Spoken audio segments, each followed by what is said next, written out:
On va se pencher sur une idée économique qui, à première vue, semble toute simple, mais qui a pourtant donné du fil à retordre aux plus grands esprits.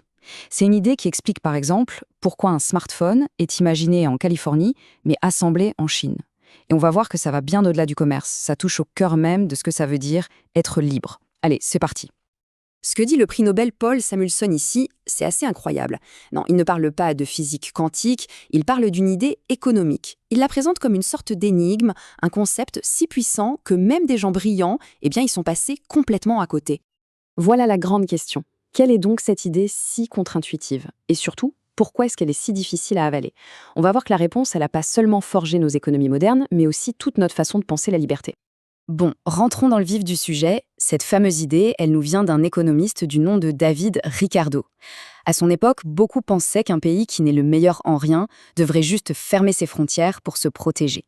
Ricardo, lui, va proposer un exemple tout simple pour montrer que c'est une très mauvaise idée. Alors, regardons ce tableau. C'est très simple, on voit que le Portugal est plus efficace pour tout produire. Que ce soit le vin ou le drap, il lui faut moins d'heures de travail. C'est ce qu'on appelle un avantage absolu. L'intuition nous dirait quoi? Que l'Angleterre est mal partie et qu'elle ferait mieux de se barricader. C'est la question qui tue. Et c'est exactement l'argument que Ricardo voulait démonter. Et sa réponse, c'est un grand non. Un non basé sur une logique qui est, je vous préviens, magnifiquement contre-intuitive. Et c'est là toute l'astuce. La vraie question, ce n'est pas combien de temps ça prend, mais à quoi je renonce pour le faire. Pour produire du drap, l'Angleterre sacrifie moins de vin que le Portugal. Elle a donc tout intérêt à se spécialiser dans le drap. À l'inverse, le Portugal, lui, doit se concentrer sur le vin. C'est ça le fameux coup d'opportunité. Et voilà, on y est. C'est la définition clé. Ce que cette théorie garantit, c'est que tout le monde a sa place dans le jeu du commerce mondial. Même le pays le moins productif sur toutes les lignes, il y aura toujours un domaine où il est, disons, le moins mauvais. Et c'est là-dessus qu'il doit miser. Cette image est géniale pour comprendre. Pour l'Angleterre, échanger son drap contre du vin portugais, c'est un peu comme si elle avait une machine magique qui transformait le tissu en vin. Une machine bien plus performante que ses propres vignobles.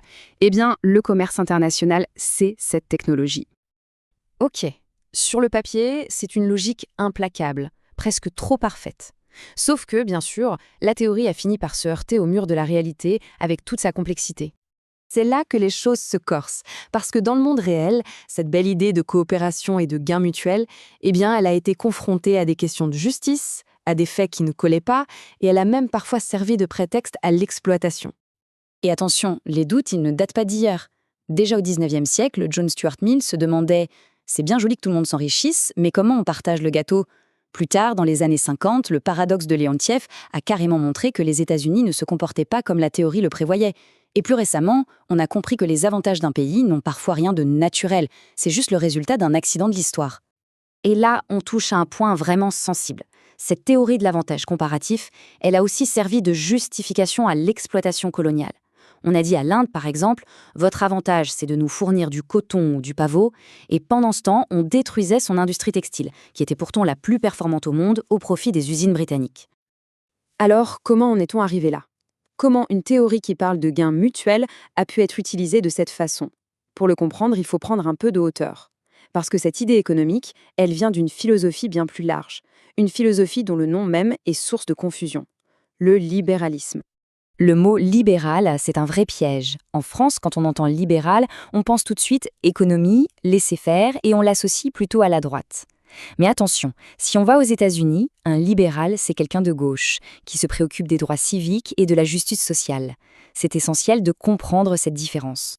Mais qu'il soit de droite ou de gauche, économique ou politique, tout le libéralisme a une racine commune. Le point de départ absolu, c'est l'individu et la protection de sa liberté. Sauf que c'est sur la définition même de cette liberté que tout va se jouer et que la famille libérale va se déchirer. On arrive maintenant à la tension fondamentale, le grand débat qui traverse toute la pensée libérale. Un débat qui part sur une question simple mais vertigineuse. Qu'est-ce que ça veut dire, au fond, être libre? Le philosophe Isaiah Berlin a parfaitement résumé ce conflit. D'un côté, il y a la liberté négative, c'est la liberté de ne pas subir d'entraves. L'État doit juste être un arbitre, un gardien de nuit qui protège ma bulle privée. C'est le libéralisme classique. Mais de l'autre côté, il y a la liberté positive. C'est la liberté d'avoir les moyens de faire quelque chose, de réaliser son potentiel. Et là, l'État a un rôle actif à jouer. Éducation, santé. C'est le libéralisme social ou moderne.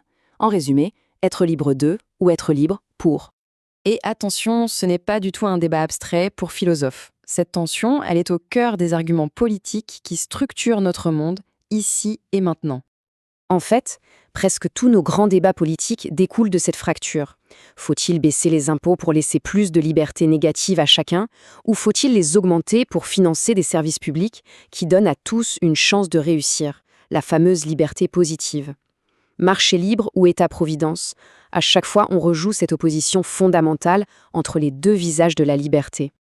Et donc, c'est la question qui reste grande ouverte. Le débat n'est pas terminé. Où est-ce qu'on doit tracer la ligne?